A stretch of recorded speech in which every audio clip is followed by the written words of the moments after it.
नमस्कार दोस्तों, वर्धन मंत्रा के इस ऑनलाइन प्लेटफॉर्म पर आप सभी का फिर से स्वागत है। दोस्तों, हमारी जो संवैधानिक निकायों की सीरीज चल रही है, उसी कड़ी में आज जो हमारा चौथा टॉपिक है वो है राष्ट्रीय अनुसूचित जनजातियों के लिए राष्ट्रीय आयोग। इसकी आज हम पृष्ठभूमि, संरचना, इसके कार्य, जो कार्य अनुसूचित जातियों के लिए राष्ट्रीय अनुसूचित जाति आयोग करता है, वही कार्य अनुसूचित जनजातियों के लिए राष्ट्रीय अनुसूचित जनजाति आयोग करता है। कि इसके कुछ अन्य कार्य भी हैं जो उससे अलग हैं, इसको भी देखेंगे। इसकी शक्तियां, उसके प्रतिवेदन और इसके जो जितने भी अन्य संवैधानिक प्रावधान हैं, मैंने उन सबको एक जगह कर दिया है ताकि आपकी कोई मुख्य परीक्षा हो में इससे रेफरेंस देने के काम आ जाए, या फिर किसी भी प्रारंभिक परीक्षा में कोई प्रश्न ना छूटे। राष्ट्रीय अनुसूचित जाति आयोग भी एक क्या है, स्वायत्त व संवैधानिक निकाय है।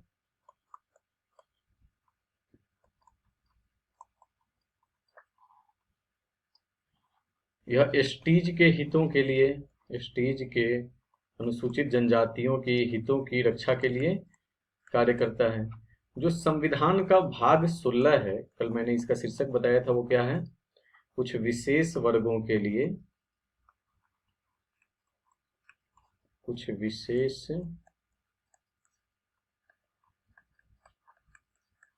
वर्गों के लिए विशेष उपबंध। वो विशेष वर्ग कौन कौन से हैं, तो एससी, एसटी, ओबीसी, आंग्ल भारतीय समुदाय।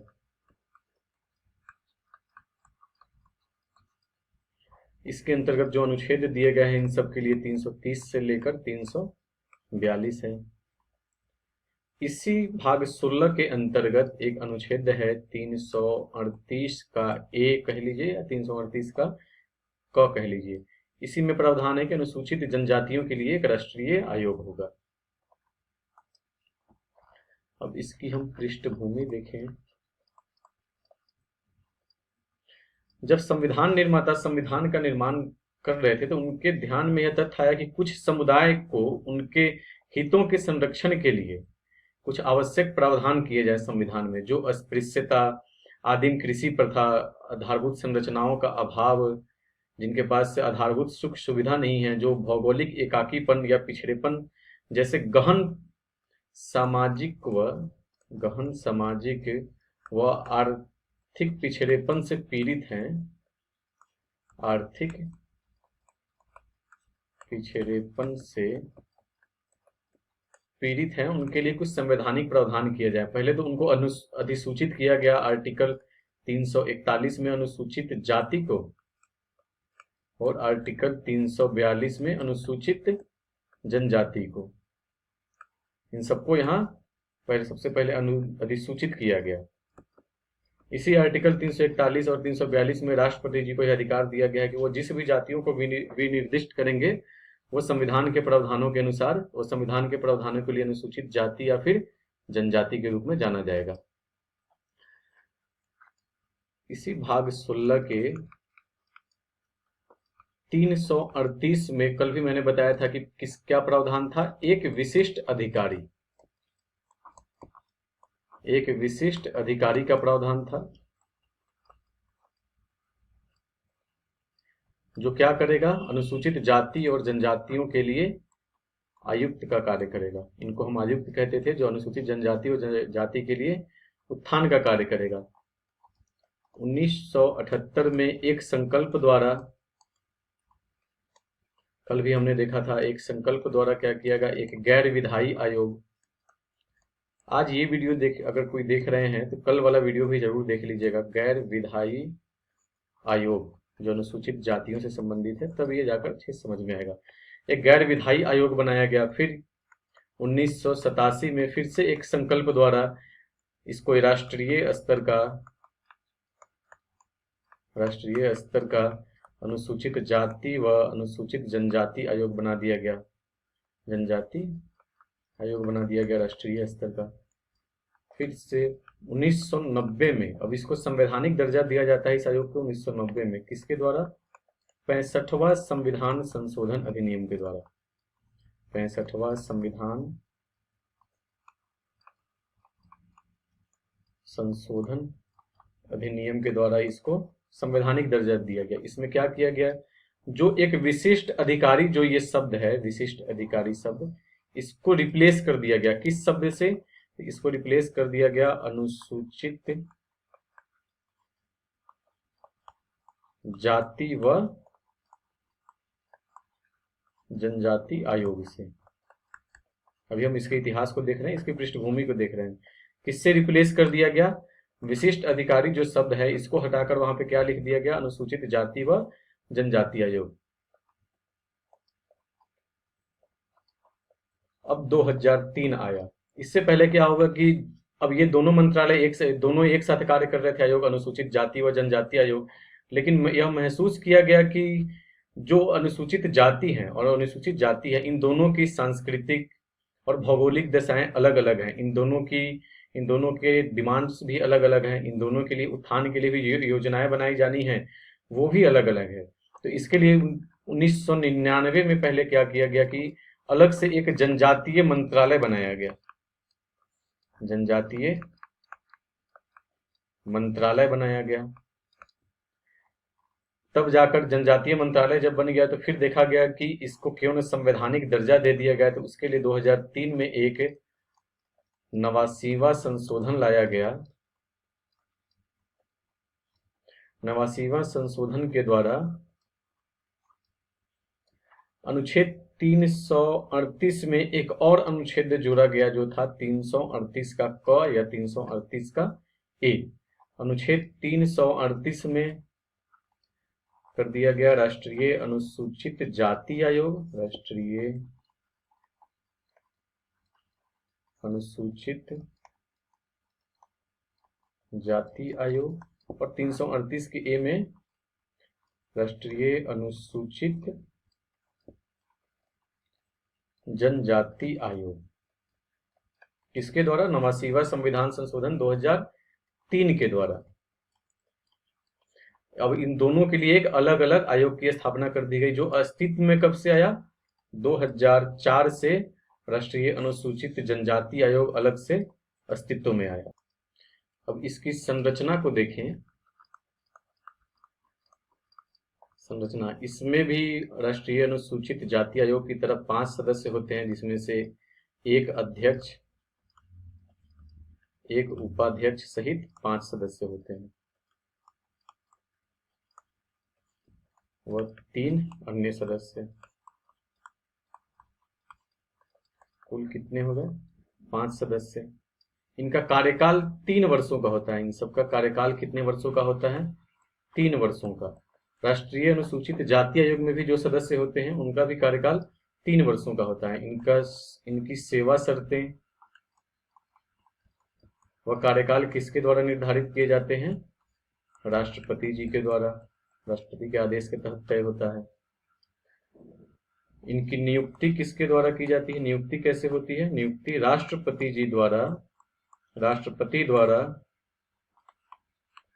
हस्ताक्षरित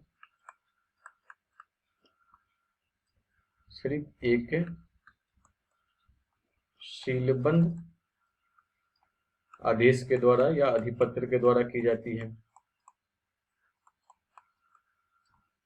एक बात यहां ध्यान रखिएगा कि इनके जो सदस्य होते हैं ये मैक्सिमम 2 कार्यकाल तक नियुक्त किए जा सकते हैं। एक कार्यकाल के लिए नियुक्त किए गए, उसके बाद फिर से दूसरे कार्यकाल के लिए, 2 से अधिक कार्यकाल के लिए इनको नियुक्त नहीं किया जा सकता है। एक और बात समझिए, इनका जो अध्यक्ष होता है उनको कैबिनेट मंत्री का दर्जा प्राप्त होता है। उपाध्यक्ष को राज्य मंत्री का, अन्य सदस्यों को सचिव का दर्जा प्राप्त है। इसके वही कार्य हैं जो अनुसूचित जाति के लिए राष्ट्रीय आयोग करता था। अनुसूचित जनजाति के लिए वही कार्य राष्ट्रीय अनुसूचित जाति आयोग करेगा, जो आप उस वीडियो में देख लीजिएगा। इसके कुछ अन्य कार्य हैं, अन्य कार्य जो उससे अलग हैं। 2005 में राष्ट्रपति जी ने इनके कल्याण व विकास के लिए क्या किया? कुछ अलग से कार्य निर्धारित किए, इस आयोग को कार्य दिए। जो वन से संबंधित है, जो वनों में रहने वाले अनुसूचित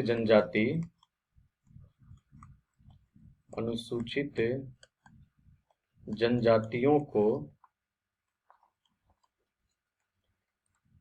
लघु वनोपज पर स्वामित्व का अधिकार दिया गया।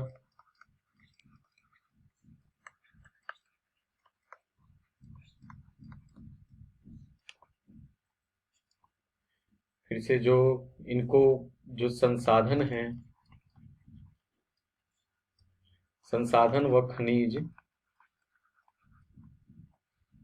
संसाधन व खनिज को सुरक्षित रखने का अधिकार दिया गया। सुरक्षित रखने संबंधी उपाय करने के लिए कहा गया। फिर झूम कृषि जो है, झूम कृषि को कम करने के लिए और अंततः इसे समाप्त करने के लिए कहा गया। इससे मिट्टी का, पर्यावरण का अपरदन होता है। फिर एसटीज जो है, अनुसूचित जनजाति का भूमि से बिलगाव को रोकने के लिए कहा गया। भूमि से बिलगाव, इनको जो हटाया जाता है, इसको कम करने के लिए कहा गया। अगर उनको हटा दिया गया है तो उनको उनकी पुनर्वास की समुचित व्यवस्था करने के लिए कहा गया। अब है इसका प्रतिवेदन, आयोग का प्रतिवेदन।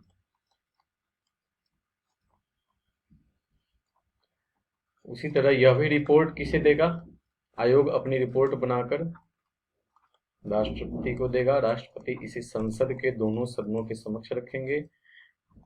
फिर संबंधित राज्य के राज्यपाल को भेजेंगे। राज्यपाल इसे राज्य विधानमंडल के समक्ष रखेंगे। और रिपोर्ट व स्पष्टीकरण ज्ञापन दोनों, स्पष्टीकरण ज्ञापन सहित। अब अंत में जो है अन्य संवैधानिक, इससे पहले देखते हैं इसकी शक्तियां।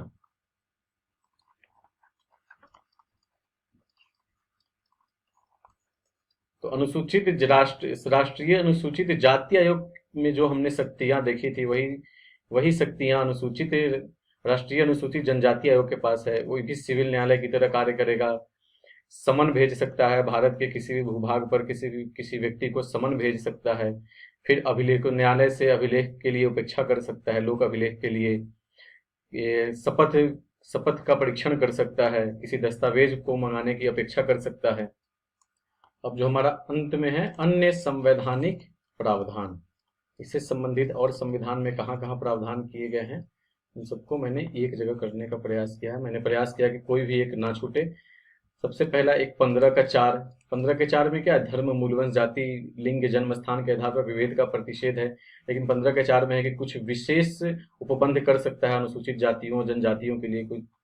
फिर 16 के 4 के ए में है पदोन्नति का आरक्षण।